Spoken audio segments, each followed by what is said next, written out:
Hi everyone, welcome back to my channel, or welcome if you're new here. For the video today, I wanted to sit down and go through all of my current favourites for summer 2020 and 2021, as summer has just finished. I do live in Australia, so yes, we finished up summer. We have opposite seasons to most of the rest of the world. Even though I'm saying summer is over, it really doesn't feel like it. I'm still sweltering. I've got the fan on and the aircon running, so I really hope it's not too loud. But with all of that being said, I'm just going to jump right in. Now, the first favourite I wanted to mention is actually a makeup favourite, and it's probably been so long since I spoke about a favourite makeup product, just because last year I definitely didn't wear much, and I'm sure I'm not alone on this. Obviously, going through the pandemic, many people were at home or wearing masks. I just didn't wear that much makeup, and I also did start Accutane, so I've kind of been focusing more on skincare than makeup. But I do have a new favourite, and it is the Urban Decay Hydromaniac Foundation. This one, I think it came out at the start of the year, so I haven't been using it too long, but as soon as it came out at Mecca, I had to pick it up to try it, just because obviously it does focus on hydration, which is great for me at the moment. I would say that this is my favourite makeup that I wear when I either film, which granted hasn't been that much lately, wearing makeup, and also when I go out, whether it's to dinner or to some sort of catch up with friends. It's not an everyday makeup product for me, just because it is a little bit thicker, but yeah, I think it's a bit more polished and I like it for a bit more full coverage. Again, this isn't full coverage like I used to wear, but full coverage for now. I think it works great. And if it helps to know, I have the shade Ultra Fair. But yeah, I picked this up. It's been a good couple weeks, or at least a month that I've had it, and I really like it. The next item I wanted to mention is a skincare product, and I think I actually spoke about this in my Accutane must-haves video, which would have gone up not last video but the one before. And what I'm talking about is the Sunday Riley Blue Moon Cleansing Balm. So it's just a very thick balm. I don't use too much, as you can see. I've gotten a couple uses out of, but again, kind of bringing it up back to the makeup, this works really well at getting off a heavy face, and I like the way it feels on my skin. It's just very moisturizing, obviously, to remove the makeup. I suppose moisturizing is the wrong word. It doesn't make my skin feel dry when I'm removing it, which is great, again, on days where I wear heavier makeup. But it also gets rid of eye makeup as well really easily. Back in the day, I used to really love cleansing oils, mainly by Shuamura, which I don't buy anymore, but I think that this is a great option just because it is cruelty-free.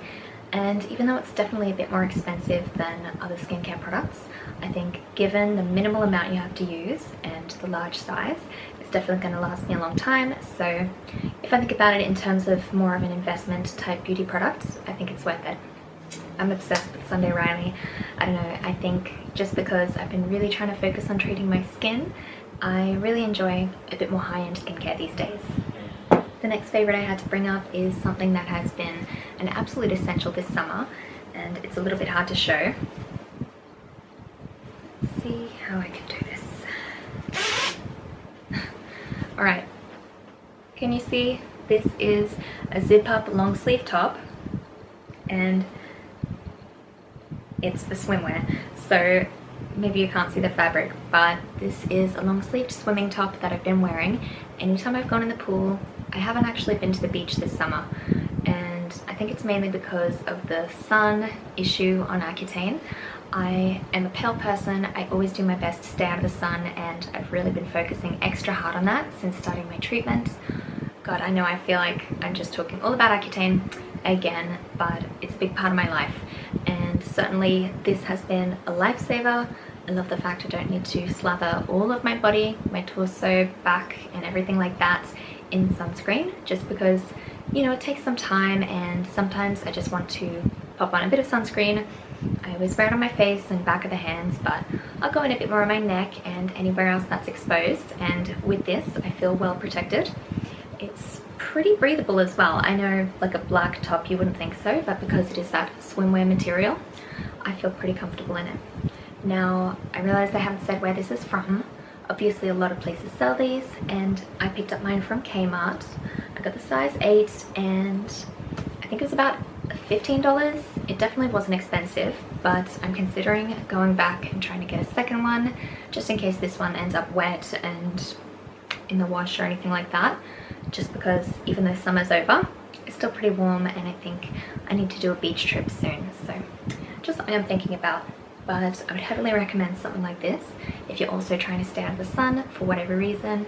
I know it's definitely not sexy or anything like that. It's more of a practical thing, but I think it's a great option even if you were to put this over the top of a bikini and wear it in the middle of the day. If you're out all day at the beach, certainly it wouldn't be something most people would need to wear all day every day, but I think it's a good option if you care about sun protection.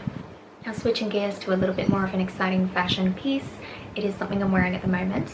This is I want to say it's called the Flirtini halter dress from Beginning Boutique. I put through a reasonable sized order at the start of the year.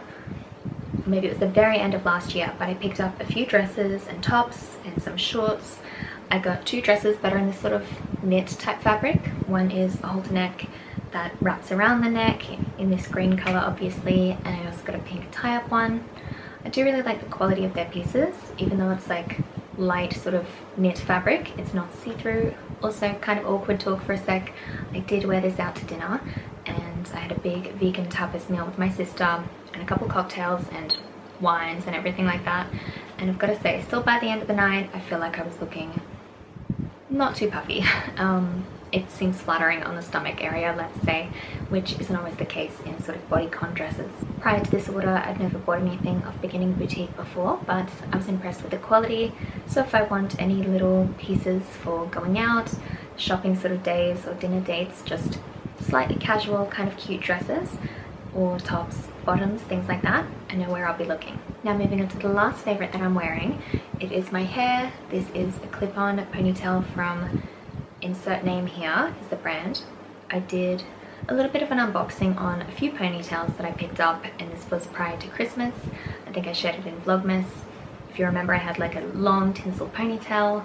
I picked up this one and a few others, but I'd say this is my favorite. I tried real hard to wear all the things that I thought I'd be talking about today, but this is definitely something I've got a lot of wear out of. It is the Lola ponytail, I want to say. And even though it is synthetic hair, I feel like the quality on this one in particular is really lovely. Some of the other ones I haven't worn as much just because the colour isn't a perfect match to my hair, but I feel like this is close enough and it just makes getting ready really easy.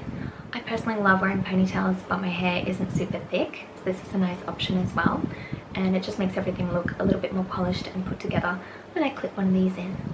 I think that I might order a few more ponytails because they've got a lot of styles on there, and I think it's a nice option for a bit of an everyday thing when you find one that works. I'm really impressed with this one. Like I said, it is synthetic hair, so it is on the more affordable side, and I sense that it's not going to last as long as some of my human hair pieces that I've bought in the past, but I'm considering buying another one of these just because I really like it. It's normally a little flicky, and I think maybe if I wet it, there's some sort of way to revive the shape. Right now it looks a little bit flat, but yeah, it just sort of flicks out. So I think overall it's very adorable and kind of a bit of a popular ponytail style. I don't know. Now that caps off all the small favorites. Moving on to the big ones, I guess I've got a lot of house related ones. And I suppose the house is definitely a favorite as well. I have mentioned in a few videos now and briefly shared the fact that my husband and I, Brendan and I, have bought a house, and that's where I am right now. I know I haven't done a proper sort of walkthrough and sort of showing the house yet, but that's in the cards in a couple videos time, just while we finish getting everything all presentable. But we've settled in nicely. I can't believe I've been here for about a month, and I just can't wait to continue to make it a home. We're doing things like trying to get solar panels and just do little bits and pieces, but overall, moving in, I'm pretty happy with how everything was to start. So love that. I've got to say it's the nicest house I've ever lived in, and I can't wait to share it properly with you. But as for what I've been filling in this house, even though I actually have both of these items before moving, one of my favorite things for home that I've had in the last little while is right behind me. This is a Hollywood mirror, and I got mine from Kmart of all places. I picked it up again. I think this was an end of last year purchase. I think that they were in the releases that Kmart did for Black Friday, even though I don't think this was necessarily in the sale. When I saw it advertised online or saying that they were due to sell it, when I went to Kmart and saw it, I snapped it up right away because I knew that they would go flying off the shelves. I think they've got this size and also like a half size as well, maybe a little bit smaller, and I think it's great quality. It definitely wasn't as expensive as many other ones out there, and so far I think the quality is fine. It's on a nice sturdy stand, and also I'll just show you, it's got, I mean obviously turn it off and on, but there's a different heat setting if you want more of a warm tone, which I'm not such a fan of, but I know some people will be. Let's put it back on. Uh-oh. Okay, well good. I just had to put it back on cool, but I really love it. It's got 12 bulbs. I think it came with some spares, and the mirror is nice and thick, if that makes sense. Price wise, I can't remember 100%, but I think it was less than 150, so not too bad. Definitely considering most of these things will go for several hundreds of dollars when buying from other places. So if you're in the market for one, check out Kmart. Hopefully they still have them. Now moving on to the last homeware favorite, and this is something that I actually got as a Christmas present, so I've had a good few months to use it. It was given to me by my lovely sister. I suppose she kind of gave it to Bren and I, but it's definitely more of a gift for me. I've been using it so much, even though we can both reap the benefits from it. It is an air fryer. I'll make sure I put in a clip so I can sort of show you which one I got, but I was so excited. I have been wanting one for a long time, and I've kind of said it to a few people, like, oh, when we move in I kind of want to get one. So it was Christmas slash housewarming gift from my sis, and I love it so much. I've been cooking all sorts of things in there. I mean, I've done frozen veggies, like frozen chips I guess. I've done full-size potatoes, I've done bread, I've done all sorts of things in there. Crumbed tofu, the works. I really love it, and I think there's definitely a bit of a learning curve, like the things I'm cooking in there are getting better each time, so I just can't wait to continue using it and making yummy things. And like the fact as well that it is a small size for the one I got, so it doesn't take up much room, but maybe in a year's time or down the track perhaps I'll upgrade to a bigger one so I can cook even more things. But for now it works just fine. I do a couple batches of potato or whatever I need to do, and I love the fact that I can cook things quickly, because in the past if I would do, you know, potatoes in my oven in the rental home, it would just take at least an hour, and now I can get nice little roast potatoes done in like 20 minutes. So it's definitely a big help, and I love the fact I got it as a gift, because even though I had wanted one, it wasn't necessarily the thing I'd buy myself. I think it would have taken a long time and sort of trying to convince Bren, you know, we need one. But I didn't need to do that because I got it for Christmas, so very happy with that. But that's completely it for all of my product favorites.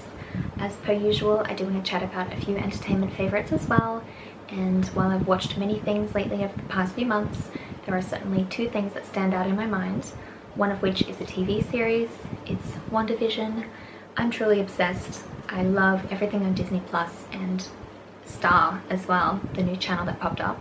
I think there's so many good things on there, but honestly, my true obsession has been WandaVision. It's interesting to look forward to a show every week because I don't get that often, and I've really been looking forward to it each and every week. As the time I sit down to film this, there is one episode coming, like the final episode, and I just can't wait. I don't really know how it will end. I think some people are looking into spoilers, speculating. I'm steering clear of that, so I'm just looking forward to it, kind of in part with watching WandaVision. I've also gone back in this time and watched all of the Marvels, well, not all the Marvel movies, I watched all of the Avengers movies over the time of packing and moving, and it's just kind of nice to watch in the background and get caught up to speed on backstories and everything like that. But I've been loving WandaVision and can't wait to see how it ends. But yes, WandaVision has been a big exciting thing that I've been looking forward to each week. I think what piqued my interest was obviously the styling throughout the decades. That was a big part of, I think, marketing the show, and a secondary thing was obviously the Marvel factor, because I will admit I'm not the biggest fan, but I think that I'm more of a fan after watching WandaVision. I don't know, I feel like I've heard a few other people say this. I love Wanda, or the Scarlet Witch. I think she's great, and I think just as a standalone show, even if you don't like superhero movies, I think it's very entertaining and maybe a bit of a gateway into that sort of thing. I'm very nearly at the end here, and there's another favorite that just popped into my head. I was debating bringing this up because I know a lot of people hated it, but these are my favorites, so I've got to mention. I was was a fan of The Stand, the new series that started at the end of last year. I know a lot of people weren't. I think a lot of people hated it because they compared it to the 90s miniseries or the book, neither of which I have watched or read. And I think I'm going to correct that. I am interested, obviously, from watching the new one. I do want to see the previous miniseries to compare, and I have kind of always wanted to read it, but as much as I'm a fan of Stephen King, I could not bring myself to commit to reading that much of a book.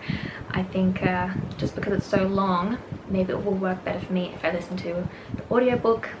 We will see. But yeah, because I did enjoy this new version of the mini-series, I'll go back and watch the previous one, and will try to get back to the book, whether it is actually reading it or audiobook, which I think I will, just because I swear I cannot commit to reading. I used to love it when I was a teenager, but now I really struggle. The only time I've been able to read in the past 12 months was when I was on a honeymoon, because I wasn't using screens and I had a lot of time in the tub. But yeah, maybe I can carve out some time to read or get it on Audible. We will see. Now moving on to my very last favorite, and it's a movie that I did watch, I think, just over a week ago, so it's still pretty fresh in my mind. What I'm talking about is Promising Young Woman. And I've got to say, I wasn't 100% sure what I would think about the movie.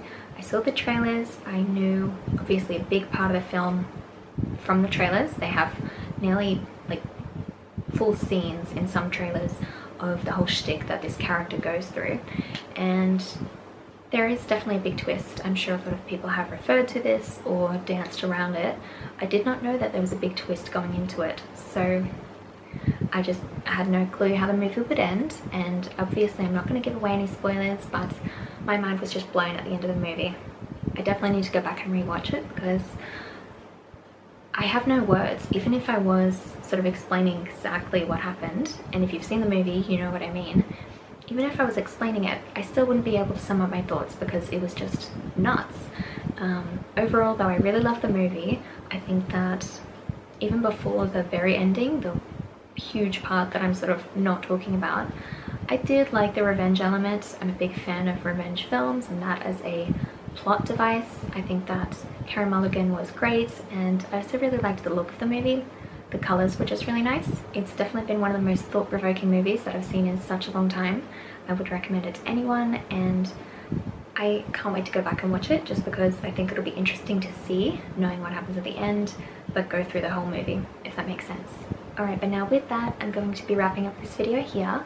I just wanted to thank you so much for watching. I really hope you enjoyed it. Please give me a thumbs up if you did, and subscribe if you haven't already. Also, let me know in the comments down below if you've got any current favorites, because I'd love to check them out. But like I said, I will be leaving you here, so I just wanted to thank you once again for watching, and hopefully I'll see you next time. Bye!